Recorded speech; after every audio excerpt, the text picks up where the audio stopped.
Welcome back to the show. और show का नाम है बड़ी ईद के बड़े पकवान। तो जी हाँ, अब इंतज़ार की घड़ियां ख़त्म हो गई क्योंकि हमारे साथ हमारी आज की मेहमान मौजूद हैं। वैसे मेहमान तो हम इनके हैं, लेकिन ये हमारी आज की शो की मेहमान हैं। और आज जो है शेफ़ वजिया हमारे साथ मौजूद है। सबसे पहले तो अस्सलाम वालेकुम। वालेकुम अस्सलाम, कैसे हैं आप? हम लोग बिल्कुल ठीक ठाक हैं। और शेफ़ वजिया, सबसे पहले तो ये बताएं कि ये इतना सब कुछ आप बना रही हैं, कैसे सीखा है सब कुछ? शौक की बात होती है मेन, कि शौक आपको है तो आप सब कर सकते हैं। क्या बात है। कुकिंग का शौक था, मैंने कोर्सेज किए, फिर डिप्लोमास लिए, सेटिस्फाई हुए, फिर उसके बाद अब मैं खुद पका रही हूँ। आप इन्होंने पहले मैं कहते हैं ना, वो सर्टिफाइड होने के बाद इन्होंने सबको सेटिस्फाइड किया और आज हमें भी सेटिस्फाई करेंगी खानों से। तो अब ये बताएं वजह क्या क्या बना रही हैं आज? इतनी सारी इंग्रेडिएंट्स हमें नजर आ रहे हैं। मैं बना रही हूँ बीफ और चिकन मंचूरियन। अब वो मैं इसलिए बना रही हूँ कि बहुत से लोग बकरा ईद पे गोश्त नहीं खाते हैं, बच्चे खास तौर पे। तो आप मिक्स करके बनाएंगी, अलग अलग बनाएंगी? नहीं, मिक्स ही बनाऊंगी। अच्छा, उसमें मतलब ये होता है, मैं तो जैसे हमारे घर में ना, अब एक भाई टिंडे नहीं खाता, एक अरबी नहीं खाता, तो ये एक आलू खाता है। तो मेरी अम्मी तो आलू गोश्त में ही सब कुछ डाल देती थी, जिसने जो खाना निकालो और खा लो। इजी है कि बच्चे खा ले। अच्छा, बड़ी ईद है इस वजह से मैंने बीफ मंचूरियन रखी। अच्छा, बीफ मैंने गला के रखा है, बिल्कुल ठीक है, फुल डन करके रखा है। ये अंडर कट लिया था मैंने। ओके, इसकी क्या रेसिपी क्या है? मतलब ये बता रही हूँ, अंडर कट लेके सिर्फ लहसुन अदरक में नमक, लाल मिर्च, सोया सॉस, विनेगर के साथ इसे अच्छी तरह सौटे किया और अंडर कट 10 मिनट में गल जाता है। 10 मिनट में गल जाता है क्योंकि ये जूलियन कटिंग है। अच्छा, ये मुझे तो इतने ज़्यादा इस चीज़ों का आइडिया नहीं। ये कटिंग ऐसी है, इसमें कट लगा हुआ है, मतलब अच्छा, ये कसाईयों ने परेशान तो नहीं किया गोश्त बनाते हुए? कसाई तो करते ही हैं। अगर नाड़ी वो जो मार्केट चलते हुए कसाई मिल जाए ना, सही, वो तो लास्ट ईयर मेरे साथ ऐसा ही हुआ था कि मैंने कसाई, मेरा भाई ले आया, मेरे कसाई को लेट थी, भाई ने कहा नहीं इससे करा लो, जल्दी कराओ, ख़त्म करो, कि हमारे यहाँ जैसे ही आते हैं ना नमाज पढ़ के फौरी कुर्बानी हो जाती है। सही। तो भाई कहने लगा नहीं नहीं नहीं नहीं, इसी से कराओ, इसी से कराओ। कराया, मुझे तो इतना गुस्सा आया, हमारे इतने सारा गोश्त खराब हो गया, कुछ समझ नहीं आ रहा था कौन सा क्या है। सही। तुमसे अच्छा तो मैं खुद बना लेती। जबरदस्त। अच्छा, ये बताइएगा खास करके कि इसमें इंग्रेडिएंट्स तो हमें समझ आ रहे हैं कि आपने इस तरीके से उसको गला दिया। अक्सर हम ये देखते हैं जब कुर्बानी का गोश्त घरों में आ जाता है, जैसे रिलेटिव्स के पास से आया है, फिर हमसायों के पास से आ जाता है, अब जब वो 3 तरह के गोश्त मिलते हैं, फिर मैं जब खा के देखूं तो बोले अम्मी ये तो बड़ा कड़क सा लग रहा है, दूसरा भाई खाया बोले यार ये तो बड़ा नरम सा है। जब हम बकरे लेते हैं तो हमें छोटे साइज का बकरा लेना चाहिए। जैसे छोटे, ये बड़ी टेक्निक की बात है।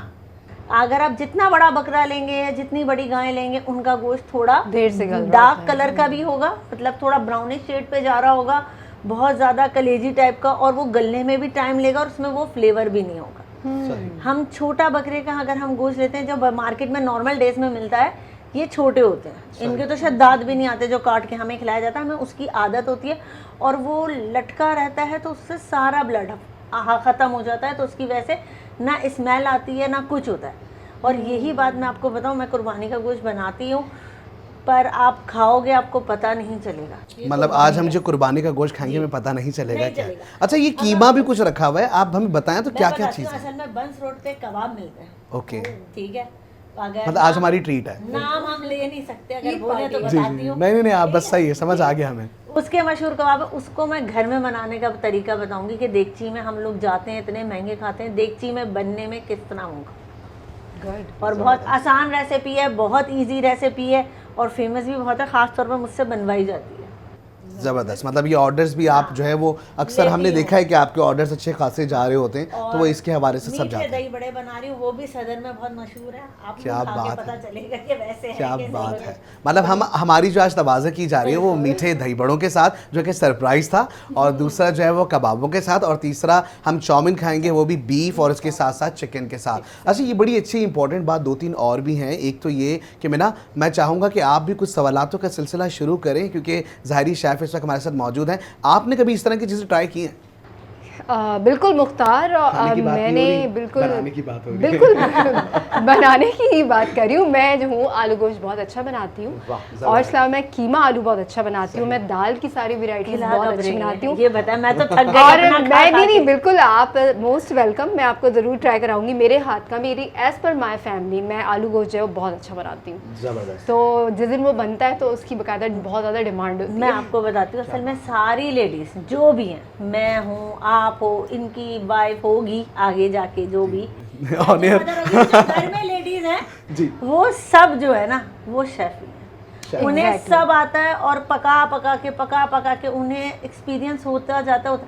हाँ, हमें इसलिए कहा जाता है कि हमें प्रेजेंटेशन। अच्छा, एक और सवाल है मेरा, नाम चीजें हम जैसे आप इंग्रेडिएंट्स बता रही हैं, यही सारे इंग्रेडिएंट्स अगर कोई और भी इसी तरह बनाए, लेकिन टेस्ट मुख्तलिफ क्यों होता है? हाथ की भी बात होती है और आपके टेस्ट जो होते हैं उसकी भी बात होती है। जब आप खाते हो, हर कोई नमक पसंद करता है, कोई मिर्चें पसंद करता है, सबका एक नॉर्मल। हमें जब किसी को देना होता है, हमें माइल्ड फ्लेवर देना होता है। Exactly. रेस्टोरेंट में जो मिल रहा होता है माइल्ड मतलब बीच का, ना नमक ज़्यादा ना कम, ना मिर्च ज़्यादा ना कम, तो उसके हिसाब से हमें पकाना पड़ता है। अब जैसे मैं अपने छोटे भाई के लिए खाना पकाती हूँ, उसे मिर्चें थोड़ी पसंद है तो मैं उसके खाने में मिर्चें कर देती हूँ, दूसरे वाले को नहीं पसंद, क्या बात है, उसके लिए अलग कर देती ये ख्याल रखना बड़ा ज़रूरी घर होता में है। शेफ हो तो फिर घर वालों के मजे हो जाते हैं। क्या बात है। ना भाई, तंग भी बहुत करते हैं सब।